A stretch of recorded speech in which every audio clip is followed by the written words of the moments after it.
Johnny Real, SS Kennels, original. Hey, what's up, guys? So let's get started. And when did you start breeding these dogs?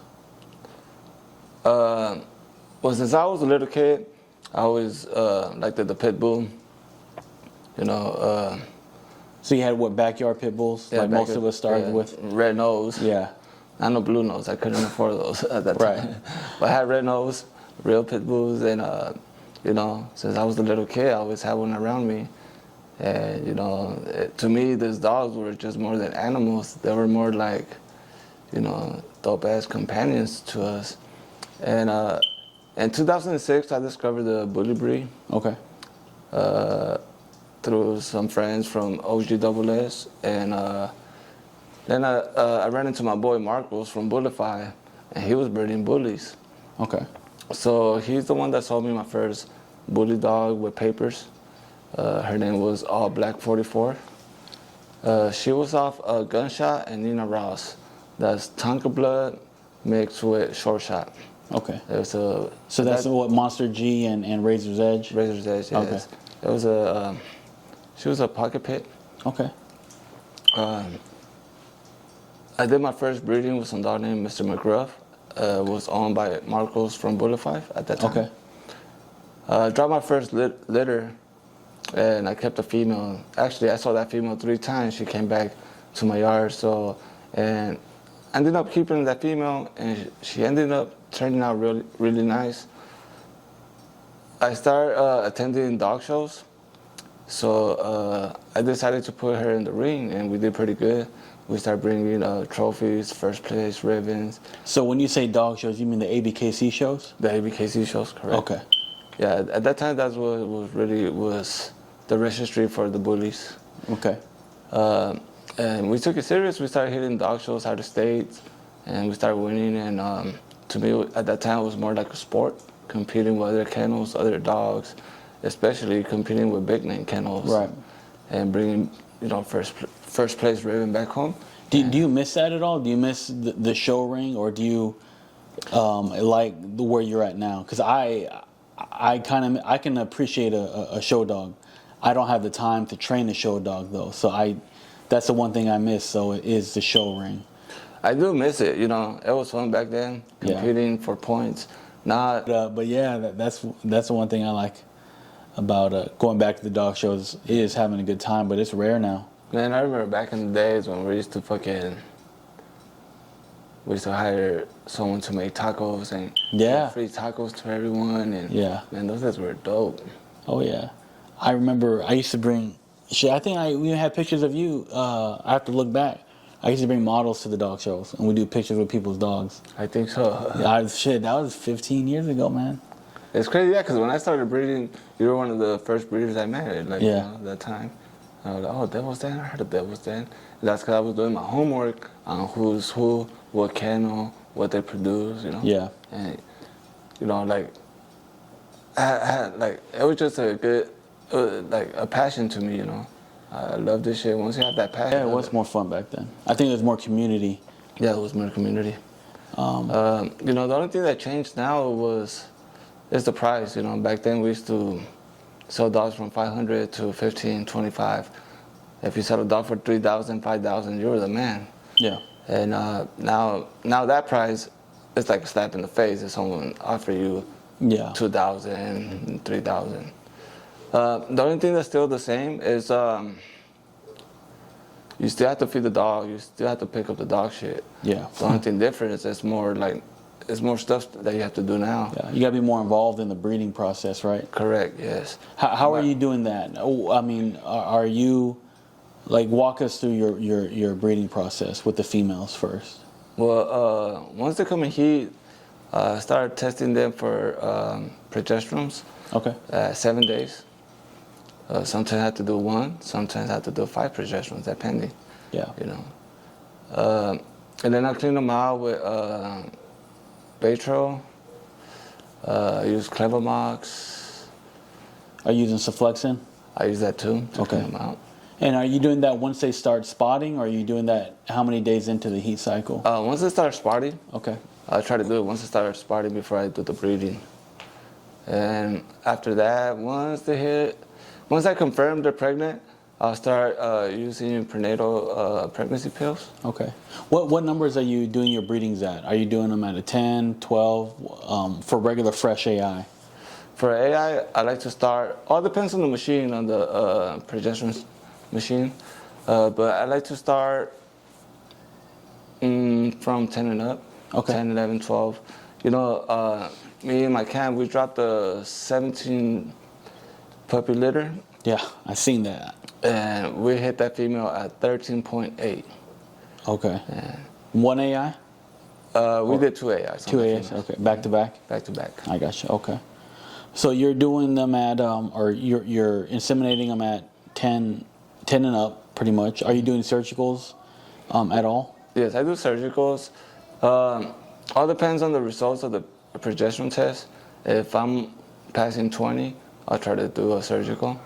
If I get semen shipped or I go pick up semen, I'll do surgical. If I have the stud here in town and the numbers are still good for AI, then I'll just do the AI. There's no need for you to mess up the female if you have the stud. Right, right. Okay. So you're doing that, and you said you're doing the ultrasound when? To confirm them? To confirm them, I do it at 35 days. Okay. 35 or 45. And sometimes I do X-ray as well. Are you reverse progesteroning before C-sections, or are you counting days? You know, some females are different. So even though you check the temperature, sometimes they'll do a reversible progesterone test. Okay. Okay. So once you get the reverse and you start and you do the C-section, and everything goes good, your whelping process. Are you whelping your own litter, or are you hiring a whelper?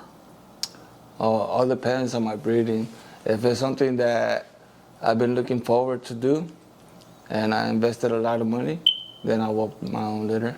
Okay. If it's something that I just did in-house and for the public, then I'll hire a whelper. But Okay. It's hard to trust whelper nowadays because it seems like everybody wants to be a whelper. Right. Yeah, I see that too. I see people whelping, and I'm not exactly sure their experience level. You know, sometimes you can have an easy litter, and then the next litter you have is one of the hardest you've ever came across. Yeah, some people think whelping is easy. Some people think that you just have to watch them eat. No, sometimes you come through some difficulties, and if you don't have that experience as a whelper, then guess what? Yeah. You know, you're gonna have trouble. Yeah. I've seen whelpers that they're trying to be whelpers, and once they come across those hard steps, they're over there taking that litter to a real whelper. Yeah, that's true. That's very true. I've seen it firsthand. What do you keep on hand for your litter when you're whelping them? What do you have in your stock supplies? Well, I could tell you some of the basic stuff. Not everything, but I could tell you some of the basics. Man, it's just a lot of supplies, you know. For sure, feeding tube, clever mocs, puppy pads, gloves, incubators, oxygen machines. Okay. Are you using albuterol, for when they have respiratory infections? Oh yes, That it throws that like smoke or that fog in there. What is it? The Fitifier or It could be. The ones I've seen is albuterol, but I think they have different brand names for it. You know. yes, I keep that too. Okay, so that's what you normally keep on hand. Everything goes good in your litter. You know, puppies are ready to be sold, right? What do you think is the best way to advertise or sell the puppies? Are you like advertising a certain way, marketing, promoting a certain way, or are you just letting the dogs sell themselves? There's different strategies for this. Sometimes the breeding can be super exclusive and people knows what you just drop. And you know, sometimes just the breeding will speak for itself. Sometimes you do have to promote, and you know, one of my good tools to promote is Instagram, Facebook, now TikTok, Right. Snapchat. I think nowadays, I mean, we started when there was the Elite Edge board, the That was Arizona, boards. We didn't have none of this, you know. I think this is harder now. There's so many things we have to keep updated. Updated, yes. You know, and keep track. And I think it works to our benefit, but I think it's also takes away because only breeders knew about the boards. The boards, yes. You know, now everybody has got social media that has a dog as a breeder. A breeder, exactly. You know, so it works both ways. They'd be like, babe, I got a job now. I'm a breeder. Exactly. You sell one dog to one person, and when that dog comes in heat, they had no intentions, and now she's in heat, and they're looking for a stud. And you know, those are the people that fucking shit up for the real breeders. Right, right. And that's how the fucking dogs end up at dog pounds. Now Yeah. you go to a dog pound, you can fucking come across a Frenchie. Yeah. You know? Yeah. No, it gets crazy with it. So yeah, it's just different from when we started. So using social media like most of us now, you know, you sell the dog, sell litter successfully. Can you talk about any setbacks or any losses that you've had to deal with in your career by doing this? Oh man, I had a lot of losses that I don't even. It's rare if I tell someone, you know. But yeah, I have a lot of losses. I had a big loss in 2020 or 21. I lost 19 puppies and like 2 or 3 adults. Okay. And you know, sometimes you could be the best whelper, but if you haven't came across that issue, it's hard to know, you know, what's wrong. Yeah. Then to figure it out, you know, by the time you figure it out, puppies are already dropping. Yeah. And it's just part of the game, you know. Like I invested $25,000 on 3 breedings, and I lost it all. And you know, I know people that work 9 to 5. They save up their money, and they come across some losses.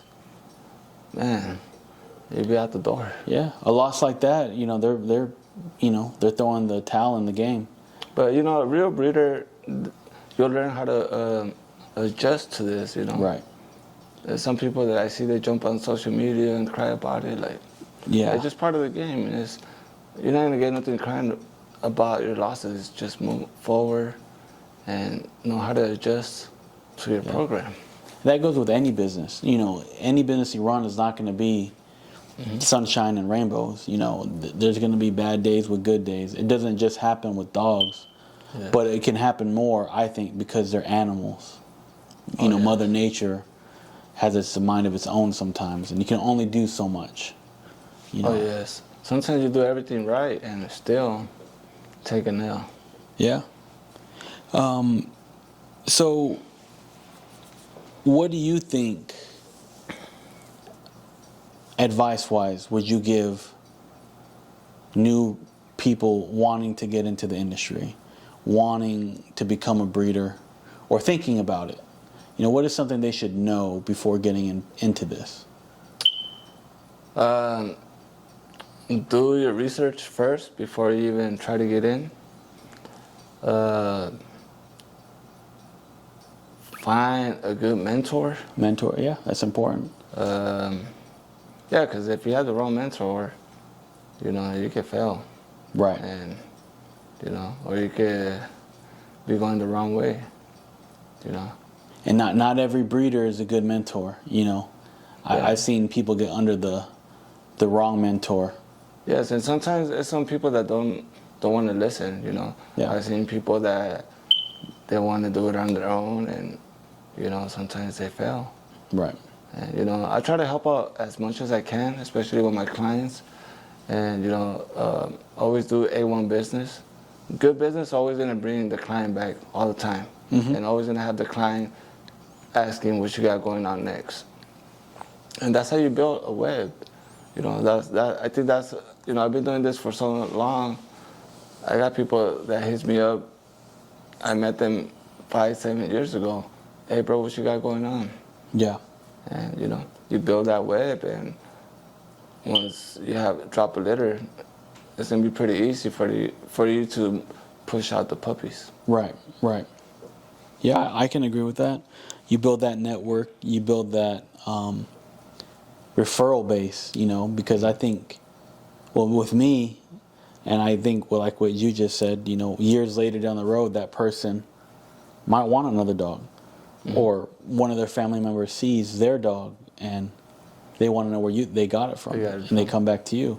Exactly. If you do a bad business, they say, "Hey, oh, that's a nice dog." Well, yeah, but don't go to that guy. He doesn't do good business. It can stop a sale before you even know it. Oh yes, yeah. You always have to do A1 business. Good business always will keep your kennel, your name moving forward. Right.